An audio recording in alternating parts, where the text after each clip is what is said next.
OK julle, ek wil aangaan met die volgende saamprep ene. Dis 'n bietjie van 'n moeilike onderwerp, maar ek dink is tog belangrik om aan te raak. En ons het nou al voorheen gepraat oor psigiese voorbereiding. Jy as 'n ouer, jy weet hoe om jouself voor te berei vir jy weet verskillende scenario's, of dit nou 'n huisinbraak is en of jy nou jy weet te voet vlug of in 'n voertuig vlug of hoe ook al jou hoe ook al dit nou uitdraai, dit maak nie regtig saak nie. Jy weet ons het gepraat oor daai psigiese voorbereiding. Maar waaroor ek vandag wil praat is bietjie die psigiese voorbereiding as jy 'n familie is. En wat ek daarmee bedoel is jy gaan moet, en of dit nou jou vrou is en of dit kinders is of wat ook al, en wie ook al saam met jou in hierdie vlugtelingssituasie is dit baie belangrik dat jy moet besef hoe om kalm te bly en hoe om ander mense kalm te hou. En dit is nie 'n proses wat outomaties kom nie, want ongelukkig die scenario bepaal jou optrede. En wat ek daarmee bedoel is, as ek nou myself vat, jy weet as jy gewoonlik aan iets werk of wat ook al, dan raak ek altyd gewoonlik 'n bietjie meer gestres. My kinders en my vrou vra altyd is ek kwaad, maar dis nie kwaad nie, ek is gefokus. En dit dit is hoe mens kan sien op my gesig dat ek is dan nou my kop is op 'n ander plek, om dit nou so eenvoudig te stel. Maar dis belangrik in sulke scenario's dat jy wel die kalm een is en wel daai kalmte kan oordra aan jou, soos ek sê, jou vrou of jou kinders, of as dit andersom is, jy weet die vrou wat dan nou weer die man kalm hou en die kinders ensovoorts. En dis belangrik, dis oefeninge wat 'n mens maar moet doen. Dit is nie so eenvoudig nie, en daar is nie regtig 'n bepaalde of beplande of iets wat ek julle regtig kan gee om te sê dis hoe jy dit oefen en dis wat jy moet hoe jy moet optree nie. Want dit gaan alles oor jou adrenalien, en het jy die veg of vlug geen. En jy moet jou psigies instel weer 'n keer om te keer dat jy, wat ook al dit is, of veg of vlug, moet jy kan oorkom en dan nou stappe neem om die situasie so rustig as moontlik te hou. As jy vlug en jy's in paniek, dan is daar paniek. As jy veg en die ander weet nie, dit is jou optrede of wat jou optrede gaan wees nie, dan veroorsaak jy paniek. So weer 'n keer, soos ek sê, daar's nie regtig 'n proses wat ek vir jou kan sê nie. As jy besluit dis hoe jy gaan optree en jy gaan veg in hierdie scenario, dan moet jy wel vir die ander mense sê dit is wat gaan gebeur en dit is hoe jy gaan optree. Nou baie min mense weet hoe is hulle optrede in 'n noodsituasie. Daar is wel mense wat al in noodsituasies wees wat nou redelik weet hoe gaan hulle optrede wees. Is baie interessant as jy gaan oplees daaroor. Laat party mense word baie kalm. Ek wil so ver gaan om te so kalm soos 'n daggewalm. En dan is daar weer mense wat totaal en al paniekerig raak en jy weet heeltemal die klitskoot raak. En onthou, paniek is nie net om hysteries te gil nie, maar dis om snaakse goed te doen wat nie van pas is nie. En dit is maar so eenvoudig.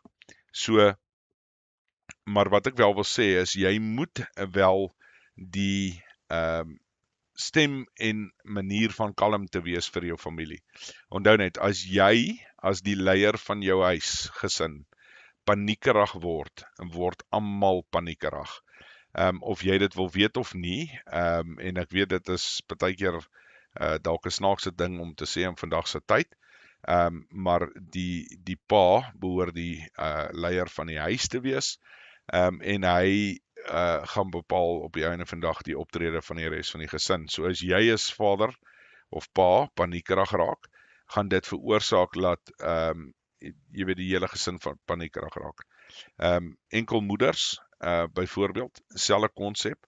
As jy as enkelmoeder paniekerig raak, gaan jou hele kroos of jou kinders gaan heeltemal paniekerig raak.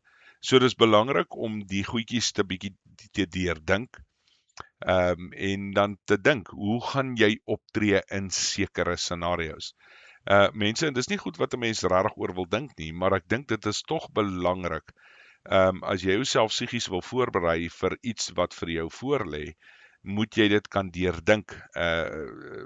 Die Engelse woord is nou maar visualization, en dit is belangrik. Jy weet, hoe gaan jy optree as jy ou by jou huis instorm met 'n wapen? Jy weet, wat is jou optrede? Hoe gaan jy dit hanteer? Wat is die goed wat jy gaan sê? Hoe gaan jy optree? En onthou nou mense, ek sê nie jy moet so of so optree nie. Dit is jou keuse op die einde van die dag. Soos ek sê, party ouens het die veg, en die ander ouens het die vlug, maar jy gaan dit dalk in albei scenario's moet probeer teenstry. En dit is nie 'n maklike ding nie. So jy moet deur daai proses werk en vir jouself sê, okay, argumentsonthaalwe, ek gaan veg, dan weet jou familie dit is wat gaan gebeur en dit is waarvoor hulle moet voorberei. Of ek gaan vlug en dit is wat gaan gebeur en jy moet voorberei daarvoor. Maar soos ek sê, die meeste mense weet nie eers of hulle gaan veg of vlug nie.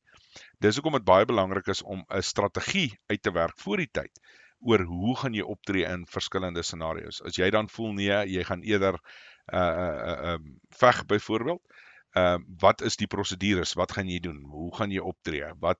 Waar gaan julle, in watter vertrek kom julle by mekaar? Al hierdie tipe goedjies speel 'n rol en dit skep klaar, ewen al gebeur dit nie, skep dit al klaar bietjie van 'n gerusheid onder die familie, want hulle weet, as iemand dan nou inkom, moet almal beweeg na hierdie vertrek toe, jy weet, dit is die aksie van hierdie kind, dit is die aksie van daai kind, en dis hoe jy moet optree. Baie belangrik om altyd rustigheid te hou, is om die mense werk te gee, en dit's dieselfde met jou familie. Jy weet, as die mense nie 'n doel het of hulle sit net daar en hulle begin bewe en gil en te kere gaan, dan is hulle nie gefokus op iets anders nie. En onthou, as daar begin geweerskote klap en alsulke goeders, dis 'n hele ander tipe scenario. En dis hoekom dit belangrik is dat jy dan nou 'n werkie het vir elkeen. En daai werkie wat hulle dan nou wel het, is dan waarop hulle fokus. En dit is belangrik. Ons moet net dit bietjie in ag neem ook, want ek dink baie mense, jy weet, jy as 'n man, jy weet, jy luister dalk na hierdie boodskap, maar jy, en jy's reg, jy weet, jy verstaan die konsep, maar jy neem nie altyd in ag, wat is die optrede van jou vrou, wat is die optrede van jou kinders nie.